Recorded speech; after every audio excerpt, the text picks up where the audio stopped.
मैं जो आज कहानी बताने जा रहा हूँ वह मेरे दोस्त के साथ घटित हुई है। एक बार हम मेरे मामी के घर रहने गए थे। उनका घर मुंबई में मेन रोड पर है। उनके घर के पास एक दरगाह भी है जहाँ लोगों पर से भूत प्रेत को उतारा जाता है। उस दिन हम लोग उसी दरगाह में गए हुए थे। हमने देखा कि वहाँ एक लड़की आई हुई थी। उसके ऊपर एक बहुत ही बुरी आत्मा का पहरा था। मेरी दोस्त उस लड़की को बहुत गौर से देख रही थी और वह लड़की भी वहाँ बैठी मेरे दोस्त को बहुत गुस्से से देख रही थी। साथ ही बता दूं कि तब तक मेरी वह दोस्त भूत प्रेतों को नहीं मानती थी। हम लोगों को घर वापस आते आते रात के 11 बज गए थे। लेकिन घर आते ही मेरी वह दोस्त बहुत ही उल्टी सीधी हरकतें करने लगी। वह घर में सबको गालियां दे रही थी। तो उसकी मम्मी मेरे घर आई पूछने के लिए कि तुम लोग कहाँ गए थे। मैंने उनको बता दिया कि हम लोग मीरा दातार दरगाह में गए थे। उसकी मम्मी ने बताया कि जब से वह घर आई है वह बहुत अजीब अजीब हरकतें कर रही है। तो मेरी अम्मी उसको उसी वक्त एक मौलाना के पास लेकर गई। मैं भी साथ में गया था। मौलाना को देखते ही वह और ज़्यादा गुस्से में आ गई। तो मौलाना ने उसे एक रस्सी से बांध दिया और 2 थप्पड़ लगाए। मौलाना ने उससे पूछा, बता कौन है तुम, क्यों इस बच्ची के पीछे पड़ी है। तो उसने बताया कि मेरी शादी एक लड़के से हुई थी, लेकिन उस लड़के की माँ और बहन मुझे बिल्कुल पसंद नहीं करती थी। उसने कहा कि एक दिन मेरे पति किसी काम से नागपुर गए हुए थे। तो रात में जब मैं रसोई में काम कर रही थी तो उसकी माँ और बहन ने मुझे रसोई में जिंदा जला दिया और घर को बाहर से बंद करके चले गए। मेरी आत्मा तब से भटक रही है। मैं उस दरगाह में उस लड़की के अंदर थी, लेकिन उसने वहाँ मुझे देखकर मुंह बनाया और मुझे गाली दी। इसलिए मैं इसके साथ इसके घर आ गई। मैं इसे नहीं छोड़ूंगी, इसने मुझे बहुत गुस्सा दिलाया है। उसकी बात सुनकर मौलाना ने हम सबको अपने साथ बाहर आने को कहा। उन्होंने बताया कि यह एक बहुत ही ताकतवर आत्मा है। यह इतनी आसानी से इसे नहीं छोड़ेगी। आपको इसे उसी दरगाह पर ले जाना होगा। वहीं पर इस आत्मा को इस लड़की में से निकाला जा सकता है। फिर हम लोग उसे मीरा दाता वाली दरगाह में ले गए। तो वहाँ एक बाबा ने उस आत्मा को उसके अंदर से निकाल दिया और उसे एक ताबीज दिया और कहा कि इसे कभी भूल कर भी मत उतारना, नहीं तो वह फिर से आ जाएगी।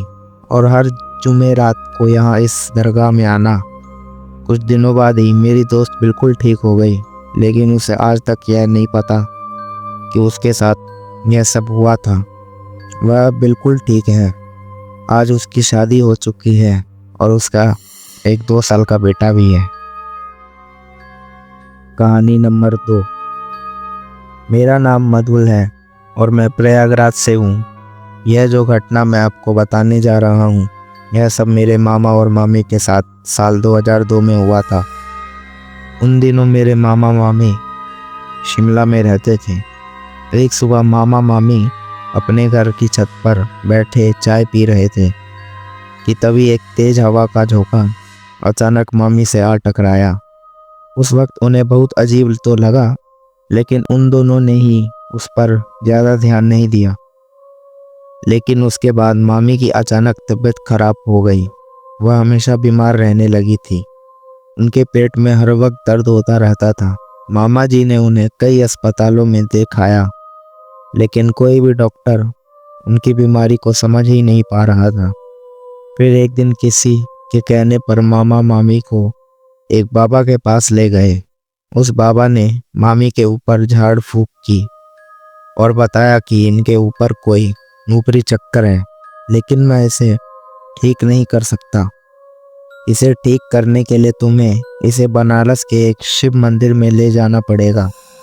वहाँ तुम्हें एक बाबा मिलेंगे, इसका नाम पावरी बाबा है। वह इसे ठीक कर सकते हैं।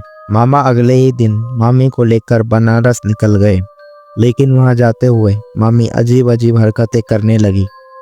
वह चिल्लाने लगी कि मुझे वहाँ नहीं जाना, मैं बिल्कुल ठीक हूँ।